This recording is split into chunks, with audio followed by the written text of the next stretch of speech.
A few freshmen are standing out early in winter workouts. We've got the latest coming up on Locked On Longhorns. Intro.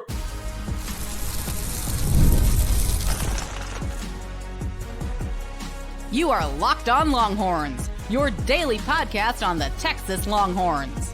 Part of the Locked On Podcast Network, your team every day. Welcome in. You were locked on to the Texas Longhorns, part of the Locked On Podcast Network, now the #1 sports podcast network in the world. I'm your host, BK, Brad Kellner, Texas grad, Austin local, and longtime sports radio host here in the Lone Star State. Thank you, everydayers, for making Locked On Longhorns your first listen every single day. We are, of course, free and available wherever you get your podcasts and on YouTube as well. So please subscribe. And as always, one of the fastest ways to help us grow is by leaving a comment. So thank y'all sincerely for that. Today's episode is brought to you by Mazda. Mazda puts that same drive into every detail. Wins define the moment, putting in the work that defines you. Stay tuned for highlights in this week's Moving the Game Forward. There's more to a Mazda because there's more to you. It's Mazda. Move and be moved.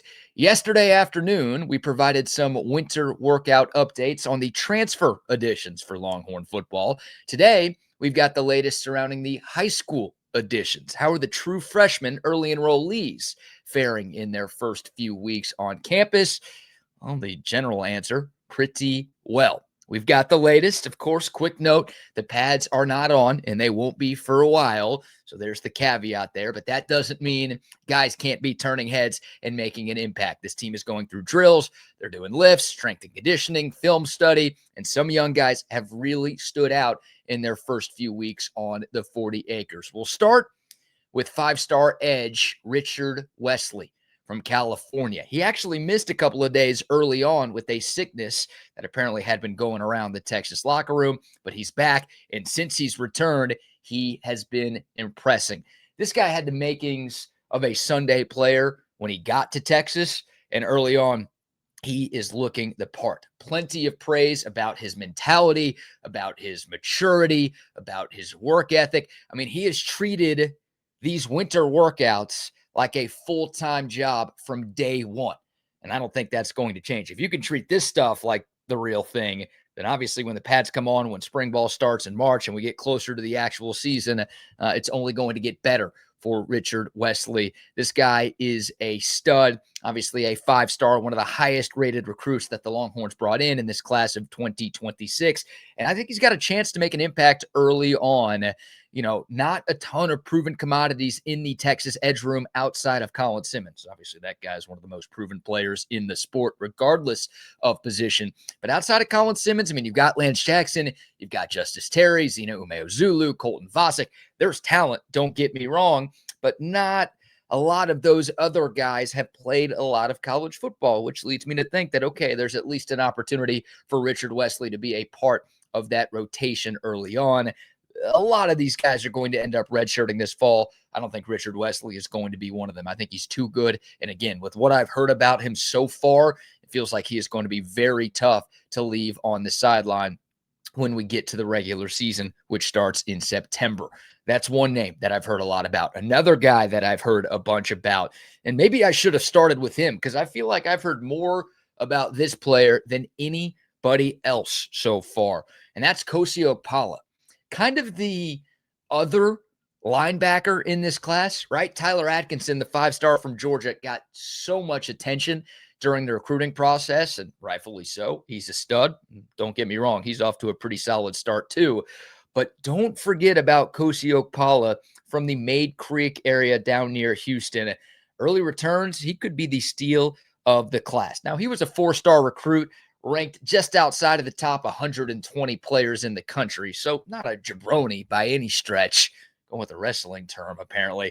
But again, with all of the other talent that Texas brought in this year, he just wasn't as hyped as some of the other guys in this class. But he is off to a tremendous start. And he's an interesting fit, right? He's kind of a hybrid type. Could play linebacker, could play edge, maybe could play some safety too. Not entirely sure what the plan is going to be from him, but I've heard from multiple people that he has blown the coaches away with his football IQ and that he is picking up Will Muschamp's defense very, very quickly. He has been really, really good in the film room. He's apparently a lot stronger than people were expecting, and that's showing up in the weight room. Like, you should get excited about this kid. Now, this defense is so deep and so talented. I don't know how much of a role Okpala is going to play. And again, I don't know exactly what position he's going to spend most of his time at, but it sounds like whatever that role is could be a little bit bigger than I and maybe some others around the program originally anticipated. So obviously a great sign for Kosi Okpala. Again, don't sleep on him. A couple more quick hitters on the defensive side of the football. Go up to the defensive line now. James Johnson, the defensive lineman from Florida. An interesting eval. 4-star, ranked just outside of the top 100 in the nation. Very good player. He missed the majority of his senior season of high school because he got injured in a car accident and was dealing with a major hip issue that, again, cost him to miss a bunch of time. I think he would have been a lot higher in the recruiting rankings if he had played the entirety of the 2025 season. I think there was some concern that that injury he suffered would have some long-term ramifications. Doesn't sound like that's the case so far. I mean, he's out there doing pretty much everything that everybody else is doing, and I have heard that the Texas coaches are pushing him hard. They don't have the training wheels on him. They're not easing him into things. It seems like he's clear, seems like he's good to go, and obviously if he was banged up, that wouldn't be the case. So this is a player that would have a very, very high ceiling if, in fact, he is 100%, and there are none of those long-term concerns with that injury that he suffered. Don't forget about the name James Johnson. Again, kind of the case with a lot of these guys. There's so much talent. Texas obviously went to the portal, added a couple of defensive tackles. They added 5 from the portal last year. 3 of them are still here. So it's a logjam on the interior of the defensive front. But James Johnson, another one of those guys with a bright future who's making some things happen. And then another defensive lineman, same kind of conversation. Jamarion Carlton, a little bit higher rated coming out of high school from the state of Texas. Another one of those dudes that battled an illness early on, but he's come back. And again, I keep hearing about him as well. I really, really like his game. He was recruited as an edge. At least most of the recruiting sites had him as an edge, but he's already 275 pounds. I think he's going to be an interior player. Like, I expect him to be over 300 pounds at this time next year. He might get there by the time this season rolls around. He's got a lot of game, right? That edge-like twitch, but again, with the size, it's going to be closer to 300 pounds. I think of an Alfred Collins who was closer to 330. I don't know if Jamarion Carlton's going to get there, but in terms of like that sort of body type who takes up a lot of space, but also gives you something as a pass rusher, even though he's going to be lined up more on the inside. That's the type of player that I think Jamarion Carlton could turn into. Plenty of upside. The staff likes him quite a bit. Big flip for the Longhorns late in the cycle. One more name. We've been talking all defense to this point. Let's go to the offensive side of the football and talk about Derrek Cooper, the blue chip running back from Hollywood, Florida, one of the highest graded players that the Longhorns signed. Obviously, Texas went out and brought in 2 transfer running backs with Hollywood Smothers and Raleek Brown. But with all of the transfer departures that Texas had, Cooper has a chance to be RB3 in 2026, which means he'd be an injury away from being a very, very significant contributor to this offense. I'll knock on wood incredibly loud so nobody gets mad at me. Obviously, James Simon's back for another year. Jet Walker was a part of this recruiting class. So that spot is not just going to be handed to Derrek Cooper, but man, this kid's got potential. And I've heard a lot about his explosiveness and the way he attacks these workouts, the maturity that he's brought to the table. All 3 of those things have garnered plenty of praise early on. And what's interesting about Derrek Cooper, which makes him, for me, a little bit more likely to get some run in year 1, he's bigger than Raleek Brown and Hollywood Smothers and James Simon. So I wonder if Texas is looking for a short yardage / goal line guy. Brown and Smothers have some experience doing that at other schools, but if you're looking for a big body back, that could be Derrek Cooper. So he's got an opportunity, again, to carve out a nice little role for himself this offseason. Obviously, winter workouts to spring football to fall camp. Don't sleep on this guy. The more we hear about him, the better. That's kind of the case with all of these guys. But again, Derrek Cooper, one of those dudes that I don't think is going to redshirt as a true frosh. I think he's too good and he's going to be too impactful for him to be left on the sideline. So there you go. What I've been hearing from winter workouts involving the true freshman early enrollees. I'd love to get y'all's thoughts on the names that I talked about and also any other thoughts that you have on Texas football so far in the winter. All right, let's shift gears here and continue to talk about Longhorn football, but maybe the most important position battle for the Longhorns this spring isn't even for a starting spot. I'll tell you what I'm talking about coming up next on Locked On Longhorns. But first, a word for our friends at Mazda. This is Mazda's moving the game forward. For those who show, there's more to the score than what's on screen. Going to give some love to Modest Vocatitis of the Texas basketball team. What a performance by him in the Horns win over Ole Miss on Saturday. 27 points, 9 of 10 shooting. He was 9 of 12 at the free throw line. Texas's best player on the court by far. He was the best player on the court for either team in that Longhorns win. Sean Miller gave him all sorts of love in the post-game press conference, saying he was the reason we won that game. And I'm going to agree with Coach Miller. Modest was fantastic. He has been great in his first year on the 40 acres. His game reminds us of what it really takes to raise the bar. It's the extra work off the court, dialing in every detail, giving it that extra fire, that grit, and the I never quit. Mazda puts that same passion into every model. Highlights make the reel. What it took to get there makes it count. There's more to a Mazda because there's more to you. It's Mazda. Move and be moved.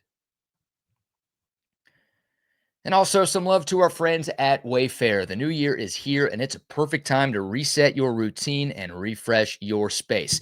If you're spending more time at home here in 2026, you might as well like and love how it looks and feels. That's why you should turn to Wayfair. It's a one-stop shop for getting your home back on track. From bedding and mattresses to storage solutions for every room, Wayfair makes it super easy to start the year fresh because they have everything you need for a full home refresh all in one place. If you're updating a living room, organizing your space, maybe you work from home, you want to upgrade your setup, Wayfair has a huge selection that makes it easy to find exactly what works for your style and your budget. Shopping is easy, delivery is smooth, everything arrives exactly as expected. And again, you can get pieces to match whatever style you're looking for without breaking the bank. It's going to make your home so much more enjoyable. So get organized, get refreshed, and get back on track this new year for way less. Head to wayfair.com right now to shop all things home. That's WAYFAIR.com. It's Wayfair, every style, every home. All right, welcome back. Locked On Longhorns, your team every day. Friendly reminder about the Locked On Everydayer Club. If you join the Everydayer Club, you're going to get this episode and every episode of Locked On Longhorns completely ad-free. Plus, members-only Discord access and more exclusive perks that nobody else can have. It's all for just $5 a month or $50 a year. Check the link in the show notes to learn more. All right, we are just under a month away from the start of Texas football spring practice. Again, a lot going on down at Moncrief right now, but obviously the pads will come on in March, and there are going to be plenty of storylines that are worth monitoring. We're going to be all over all of them here on Locked On Longhorns. And, of course, position battles are typically at the top of the list of storylines, and there will be plenty of those this spring. Most of those battles, at least the ones that people really care about, involve guys competing for a starting role.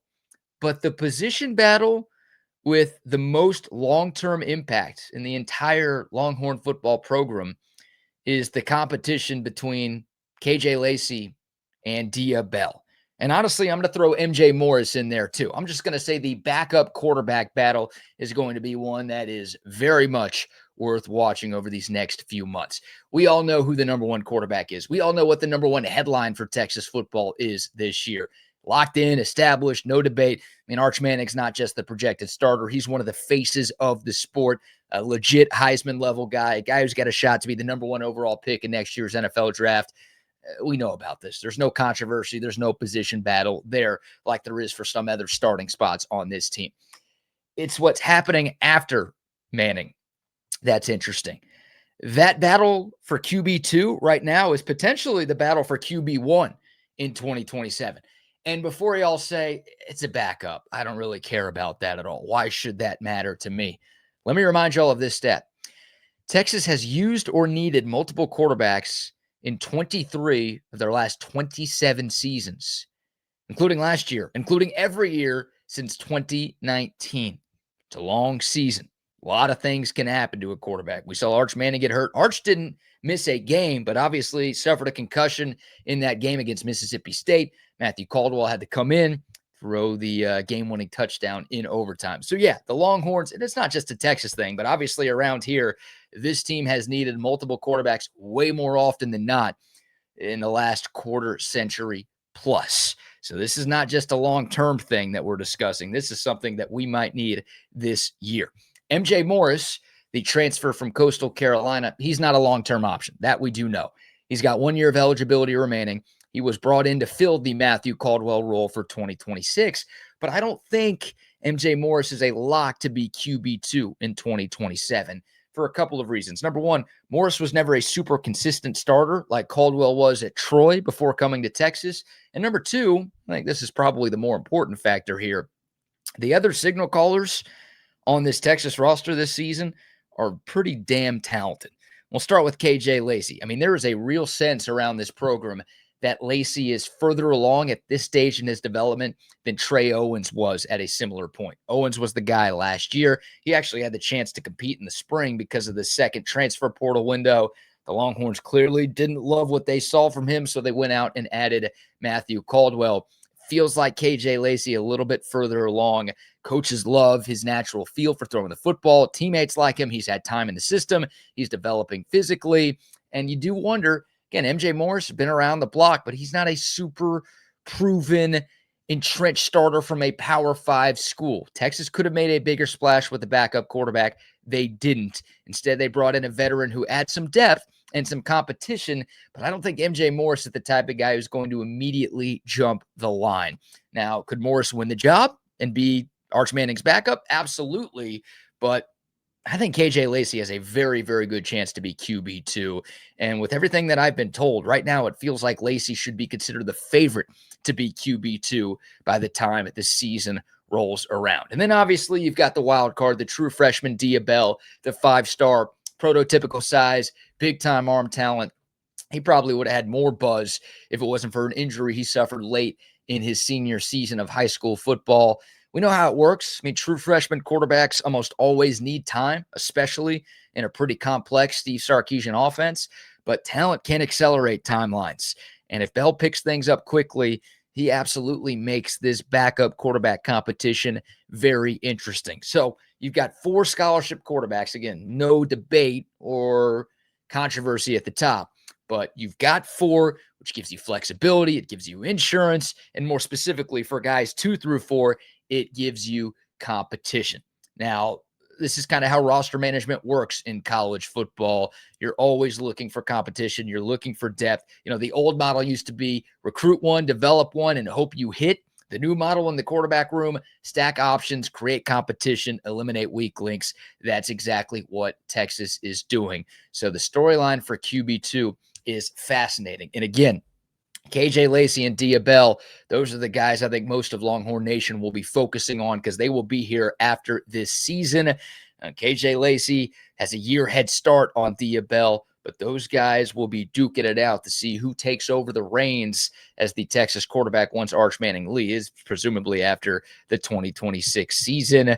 Does Texas feel good enough? Will they learn enough about either of those guys throughout this entire year to say that, all right, we can hand you the keys to the car? Or does Texas feel the need to potentially look at the transfer portal next offseason? Now I'm getting way, way ahead of myself here. But we do know how prevalent the transfer portal has been, not just at Texas, but for other positions. And obviously, when we look at the final 4 teams in the college football playoff this season, all 4 of them had transfer portal quarterbacks. Obviously, Quinn Ewers was a transfer quarterback. So we've seen Sark do it in the past. It's a lot. KJ Lacey, Bell, interesting competition for this year. But again, can one of those guys separate from one another and make it clear and obvious to Steve Sarkisian and AJ Milwee and this entire staff, and more importantly, the guys in that locker room, that they are the right answer long-term at the quarterback position. That'll be a fun one to monitor. Would love to get your thoughts. KJ Lacey, Dia Bell, MJ Morris, what do you think is going to end up happening? Okay, one segment to go on a Tuesday show.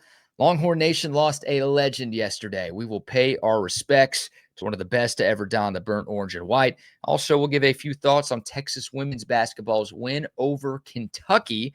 It's coming up next right here on Locked On Longhorns. But first, a word for our friends at TurboTax. Tax season doesn't have to take over your life. And this year, TurboTax is making it easier than ever to just hand things off and move on with your day. Doesn't that sound nice? With TurboTax Full Service, you can have your taxes done for you by a trusted local expert from start to finish without the stress, without the guesswork. Instead of spending hours trying to figure out forms, you can meet with a local TurboTax expert either in person or connect online. And they're going to handle everything from W-2s to self-employed forms, and they are going to work to get you every single deduction. You can upload your documents, you can go about your day, and you're going to get real-time updates right there in their TurboTax app. This is a huge time saver, and you're going to get real peace of mind knowing an expert, not you trying to figure this all out on your own. No, an expert is going to be handling everything. For a limited time, you can have your taxes done by a local TurboTax expert for just $150 all in if a TurboTax expert didn't file for you last year. All you have to do, just file by February 28th. Take taxes off of your plate and get back to your life. Visit turbotax.com/local to book your appointment today.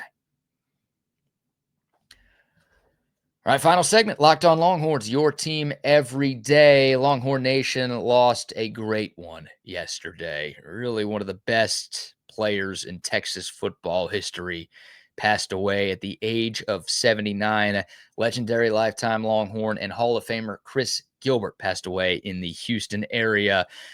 Old school player in the 60s, and let me put some of you youngsters on game. And look, I had to put myself on game a little bit here and just get reminded of the legacy that Chris Gilbert left and some of the unbelievably impressive things that he did during his college career. 3 seasons on varsity from 1966 to 1968. He was the first college football player ever to rush for 1,000 yards in 3 consecutive seasons. When he graduated Texas, he left as the Longhorns' all-time leading rusher. He's one of only 2 Longhorns ever to be named team MVP in 3 consecutive years. The other one, Colt McCoy. I think we all remember how good and how valuable that dude was. That's the type of impact that Chris Gilbert made on the Texas Longhorns back in the day. 3-time All-Southwest Conference player. He was the Conference Player of the Year in his final season in 1968, finished 8th in Heisman voting that year as well. That was the season where Texas introduced the wishbone offense. Gilbert, Steve Wooster, Ted Coy, James Street. That backfield was tremendous. Texas went 9-1-1 in 1968, finished 3rd in the AP poll, and Gilbert wasn't a part of the 69 national championship team, but obviously being a part of what happened in 68 kind of laid the foundation and set the table for the Longhorns to reach the mountaintop in the next 2 seasons. Tremendous player. And more perspective, he averaged 108 rushing yards per game in his career. There are 5 Texas running backs who averaged more than 100 yards per game throughout their entire careers. Ricky Williams, Cedric Benson, Earl Campbell, Bijan Robinson, Chris Gilbert. Like, that's the kind of player that we're talking about here. Inducted into the UT Hall of Honor in 1978, Texas High School Football Hall of Famer as well, College Football Hall of Famer as well. He got inducted into that in 1999. Just the old heads, man. I've heard so many stories about Chris Gilbert over the years and just how good he was. Again, a guy who meant so much to Texas football as they were starting to figure some things out in the 60s. Rest in peace to a Longhorn legend. He is survived by his wife, Pam, and sons, Chris Jr. and Ty. Thoughts and prayers to the Gilbert family and all of Longhorn Nation losing a great one yesterday. All right, we'll shift gears here. Hey, Texas women's basketball, big win last night. They were tested by number 18 Kentucky at the Moody Center, but ultimately the Longhorns got it done. 64-53, the final score. Sounds kind of easy, but the game was a heck of a lot closer than the final score indicates. And this was a bit surprising because Texas closed as a 19.5-point favorite, according to our friends at FanDuel. This game never got anywhere close to 20 points or more. This was a 28-28 game late in the first half. Texas went on a 10-0 run to take a 10-point lead into the locker room. Felt like it was going to be pretty easy at that point. The Longhorns got off to a solid start in the third quarter. They pushed the lead to 14, and it felt like they had a chance to kind of run away with it. But Kentucky just didn't go away.